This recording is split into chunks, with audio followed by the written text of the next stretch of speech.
Greetings, my friends. I want to thank you all for subscribing. I want to thank all of my channel members for supporting me in this endeavor to save pop culture. And if you are not subscribed, please consider supporting this channel. We need you. Thank you.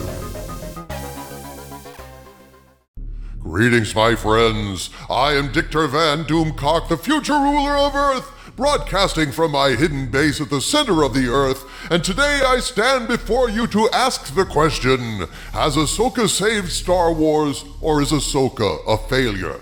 The opinions about Ahsoka have apparently been widely divergent among fans since this thing launched back in August. Immediately upon airing the first 2 episodes, there was an insane outpouring of embarrassingly over-the-top sentiments expressed all over social media.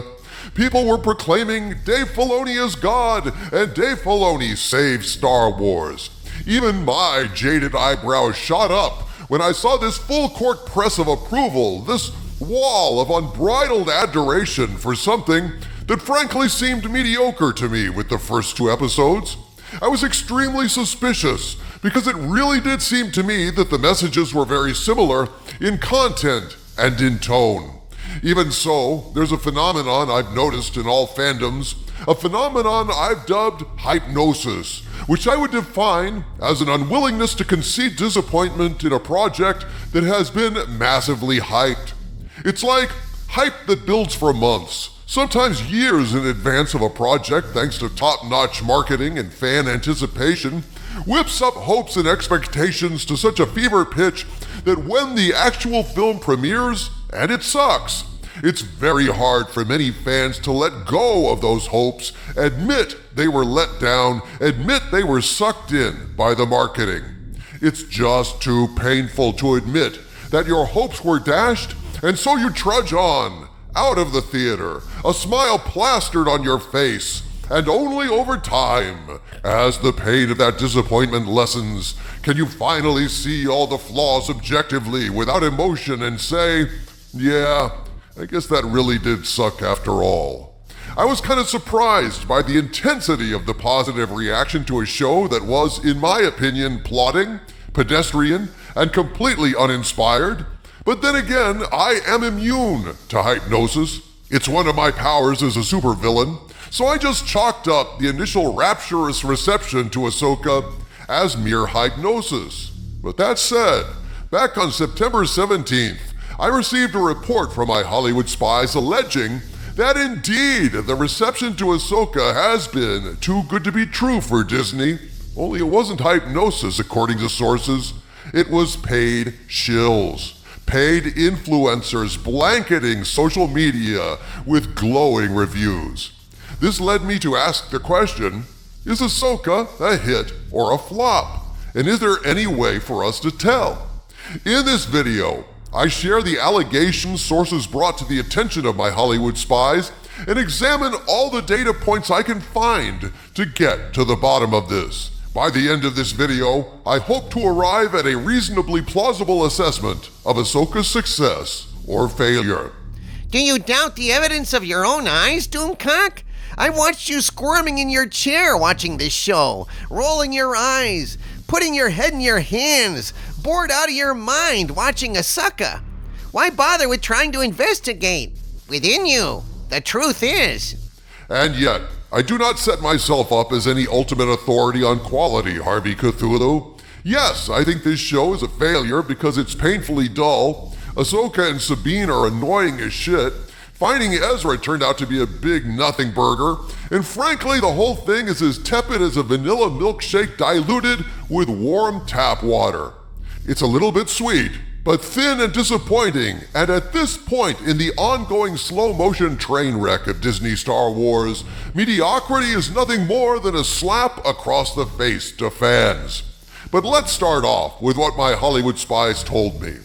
At this point, I must state that what I'm about to tell you is information provided to me by my Hollywood spies, but since I cannot personally confirm any of this, I'm presenting it as unverified rumor, and I ask you to please take it with a grain of salt. My friends, I was told early on by inside sources that as far as Disney was concerned, Ahsoka must not fail.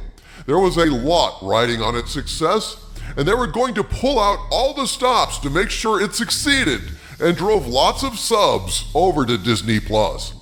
Well, apparently, if this rumor is correct, all the stops included hiring paid shills to hype the shit out of it. Here is what I was told, quote, "So we're getting a lot of sources coming to claiming that Disney is paying people to try and hype up the Anakin versus Ahsoka fight in Episode 5. According to all these sources, Disney hopes to have a FOMO, fear of missing out, so people will go see Ahsoka. And to be clear, it's not just money Disney is giving these people.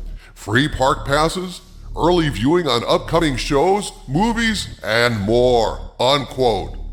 Disney has long been suspected of artificially boosting their own shows and movies. Remember the allegations that Disney bought up blocks of seats in Captain Marvel to make it seem like it was a much bigger success than it was? Same deal here, if this allegation is correct, and just from a personal standpoint, it seems quite plausible to me, because I find it extremely difficult to believe, given the dull plotting show that I saw, that Ahsoka would inspire crap like this. Dave Filoni saved Star Wars? Seriously? I've seen more entertaining Liberty Mutual commercials for free. Nevertheless, let's look at some other data regarding Ahsoka, specifically the Nielsen ratings. According to an article posted by Bounding Into Comics just yesterday on October 2nd, quote, "Ahsoka viewership plummets to Andor levels in just its second week. Bad news for Dave Filoni. Lucasfilm's latest Star Wars Disney Plus Ahsoka show fell off Nielsen's overall top 10 chart in its second week." I mean, look at that. Memo to Bob Iger. If your big Star Wars show that must succeed is being beaten by "You are so not invited to my bat mitzvah," you've got a fucking problem. That is a god-awful stat. But if you look at the numbers where it does appear on the charts, they're kind of embarrassing as well. I mean, the Wheel of Time beat Ahsoka. And it's my understanding that the Wheel of Time was a huge disappointment for fans in its first season, so yeah, Ahsoka ain't exactly setting the world on fire. That much is clear. How delicious. I know that Ahsoka did bang up numbers in its 2-episode premiere because the numbers were internally posted according to your spies inside Disney. But then a funny thing happened. Apparently, those numbers mysteriously disappeared for the rest of the episodes internally, and your spies could no longer provide them. True, O Skull of Calderon. I'm told it was specifically to stop me from getting my hands on them. Now, those numbers are available for everything else on Disney+, but not for Ahsoka, which doesn't surprise me since my sources told me. Disney felt Ahsoka had to succeed at all costs, and anything counter to that narrative was to be glossed over, ignored, or obscured. Oh, if only there was a way to chart public interest in Ahsoka, and maybe get some idea of what the ratings are. But there is a way, Doomcock. Google Trends! You forgot about Google Trends! You're right, Harvey Cthulhu. Why didn't I think of that before? Probably too much porn and booze, but we'll let that pass. What does Google Trends tell you, Doomcock, about Ahsoka? How's it doing, It tells me that Ahsoka isn't a good show, Harvey. It paints a devastating portrait of abject failure and diminishing returns, a downward spiral like the EKG of a dying franchise. Behold, here is the trend. Notice that the peaks occur on the day after an episode airs, according to the air dates listed here. Now, Google Trends maps out interest in a search term over time, expressed in terms of percentage. In other words, 0 represents the point at which Google searches of Ahsoka were lowest, and 100 is the highest point of interest, and it charts the relative number of searches over time. What it shows is, once again, Ahsoka, like most Disney Star Wars, lures viewers in and sends them away disappointed, many of them not to return. Interest in Ahsoka peaked on August 23rd after the first 2 episodes debuted at 100% relative interest.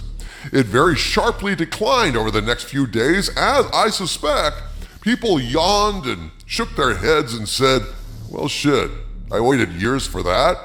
The next peak occurred on August 30th, after the third episode, but notice, between those two air dates, Ahsoka dropped from 100 peak interest down to 40% interest. A loss of 60%, people! Holy shit! Now I ask you, if the show had been competent, if it had set up an interesting conflict, if it had any forward momentum, if it had ended on a cliffhanger, it would have retained much more interest, surely. Any way you cut it, Ahsoka as a search term on Google lost 60% of frequency between week 1 and week 2 of the premiere. But the story just gets worse. Look at the overall trend. It's downward, folks. Down, down, down. As Ahsoka proved to be more effective than Ambien. At least that's what Harvey told me.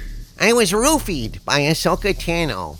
Those long pauses of her tranquilized me like a chamomile tea enema administered by a high school Spanish teacher. Ay, mi cabeza, yo muy somnoliento. Necesito café y electroshock terapeuto. No es bueno. No es bueno. See? So what about Anakin Skywalker? Did Dave Filoni save Star Wars with Anakin Skywalker? Apparently not, according to Google Trends. While my spies have assured me that the Anakin Skywalker episode was the best performing episode of Ahsoka, though we don't have the specific numbers, that much is clear. Now, how much did it move the needle in terms of Google searches? Not enough by a long shot, folks. Episode 5 aired on September 12th, and the next day, interest on Google was a mere 58% of what it was at its peak. In other words, more people watched episode 5, but after they saw it, it didn't really make much of an impression. Week 1 interest was at peak, 100% in relative terms, and week 4, with Anakin Skywalker, it was only 58% as popular as it was at the start. And as you can see, subsequent episodes have steadily declined in terms of interest. The last episode in this span of time, on September 26th, sitting at 37% interest, a loss of 63% interest from where Ahsoka started. Numbers don't lie, people. Ahsoka is headed in the wrong direction. And so, I ask you to ask yourself, is this the trajectory of a success or the trajectory of a flop?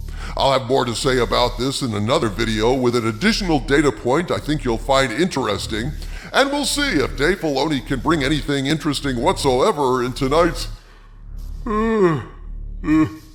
thrilling conclusion. But for now, my friends, consider these numbers and stay angry.